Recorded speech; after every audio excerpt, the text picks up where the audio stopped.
வணக்கம். இன்னைக்கு நாம பார்க்க போறது இந்திய சுதந்திர போராட்டத்தோட திசையே மாத்தி அமைச்ச ஒரு முக்கியமான நிகழ்வு. அதுதான் 1929 நடந்த லாகூர் காங்கிரஸ் மாநாடு. இது வெறும் ஒரு மீட்டிங் இல்லைங்க, பூரண சுயராஜ்யம், அதாவது முழுமையான சுதந்திரம்னு முழக்கத்தோட பிறப்பிடம். வாங்க, இது எப்படி ஒரு புதிய சகாப்தத்தை தொடங்குச்சுன்னு பார்க்கலாம். உங்ககிட்ட ஒரு சின்ன கேள்வி. இந்தியாவுடைய முதல் சுதந்திர தினம் எப்போ கொண்டாடப்பட்டதுன்னு நினைக்கிறீங்க? ஆகஸ்ட் 15, 1947 நம்ம எல்லாருக்கும் தெரியும் இல்லையா? ஆனா அது சரியான பதில் இல்ல. இந்த விளக்கத்தோட இறுதியில உங்களுக்கு ஒரு ஆச்சரியமான உண்மை காத்திருக்கு. 1920களோட கடைசியில இந்திய தேசிய காங்கிரஸ்ல ஒரு பெரிய தலைமை மாற்றம் நடக்குது. இது சும்மா ஆட்களை மாற்றுறது மட்டும் இல்ல, காங்கிரஸோட இலக்குகள், அணுகுமுறைகள் எல்லாத்துலயுமே ஒரு புரட்சிகரமான மாற்றமா இருந்துச்சு. ஒரு புதிய இளமையான பார்வை கொண்ட தலைமை அப்பதான் உருவாச்சு. இந்த ஸ்லைட பாருங்க. இந்த மாற்றம் ரொம்ப ரொம்ப முக்கியமானது. 1928ல தந்தை மோதிலால் நேரு தலைவர்.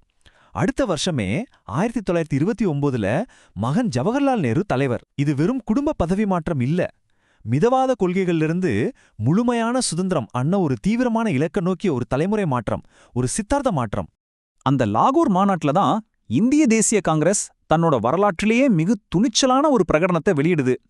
அது வரைக்கும் அவங்க கேட்டுட்டு இருந்த கோரிக்கைகள்ல இருந்து ஹோல்ட்டா மாறுபட்ட ஒரு புதிய இலக்கு அங்கே நிர்ணயிக்கப்பட்டது.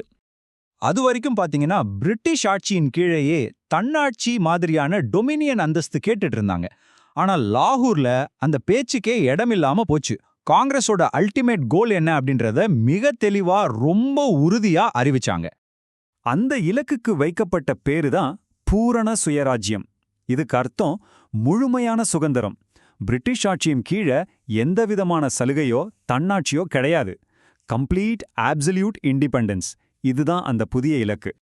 இந்த அறிவிப்பு சாதாரணமானது இல்ல, இது ஒரு வரலாற்று முக்கியத்துவம் வாய்ந்த பிரகடனம்.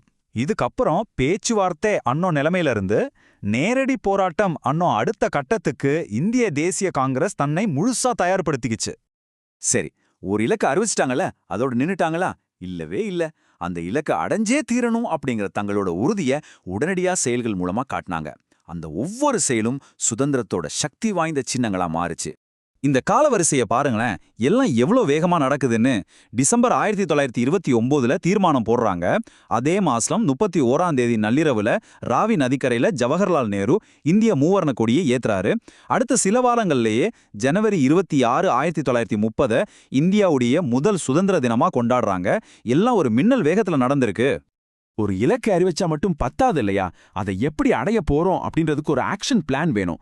லாகூர் மாநாடு அந்த திட்டத்தையும் ரொம்ப தெளிவா வகுத்துது. அது ஒட்டுமொத்த நாட்டுக்குமான ஒரு அறைக்கோலா இருந்துச்சு. பிளான் ரொம்ப சிம்பிள், ஆனா பவர்ஃபுல். இலக்கு பூர்ண சுயராஜ்யம். அதை அடையறதுக்கான வழி நாடு தழுவிய சட்ட மறுப்பு இலக்கம். அதை வழிநடத்த போற தலைவர் மகாத்மா காந்தி. அதாவது முழு சுதந்திரத்தையும் அகிம்சை வழியில போராடி பெறணும் அப்படின்றது தான் இந்த திட்டத்தோட சாராம்சம். இப்போ நாம இந்த கதையோட ரொம்ப ரொம்ப முக்கியமான ஒரு பகுதிக்கு வந்திருக்கோம். 1929ல எடுத்த ஒரு முடிவு இன்னைக்கு நம்ம நவீன இந்தியாவுடைய மிக முக்கியமான ஒரு தேசிய நாளோட எப்படி தொடர்புல இருக்குன்னு பார்க்கலாமா? உங்களுக்கு ஞாபகம் இருக்கா, லாகூர் மாநாட்டுல ஜனவரி 26ஆம் தேதியை சுதந்திர தினமா கொண்டாடலான்னு முடிவு செஞ்சாங்க.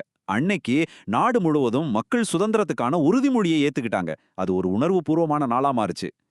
இங்க தான் அந்த சூப்பரான கனெக்ஷன் வருது. பல வருஷங்களுக்கு பிறகு நமக்கு உண்மையான சுதந்திரம் ஆகஸ்ட் 15ல கிடைச்சாலும் அந்த ஜனவரி 26 அந்த முதல் சுதந்திர தினத்தை அவங்களால மறக்க முடியல. அதனால அந்த வரலாற்று சிறப்பு மிக்க நாளை கௌரவிக்கும் விதமா இந்திய அரசியலமைப்பு சட்டம் நடைமுறைக்கு வந்த நாளா ஜனவரி 26 தேர்ந்தெடுத்து அதை நம்ம குடியரசு தினமா இன்னைக்கும் கொண்டாடிட்டு வர்றோம். அப்போ சுருக்கமா ஒரு ரீகேப் பார்த்துடலாமா?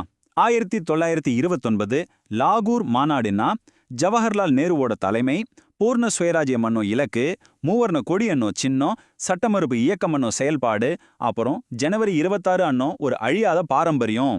இது எல்லாத்தையும் தந்தது தான் அந்த மாநாடு. கடைசியா ஒரே ஒரு கேள்வி. 1929ல லாகூர்ல விதைக்கப்பட்ட அந்த சுதந்திரத்துக்கான தீர்க்கமான எதிர்ப்பு விதை இன்னைக்கும் நம்ம நவீன இந்தியாவோட ஆன்மாவையும் அதோட அடையாளத்தையும் வடிவமைச்சிட்டு இருக்குன்னு நீங்க நினைக்கிறீங்களா? யோசிச்சு பாருங்க.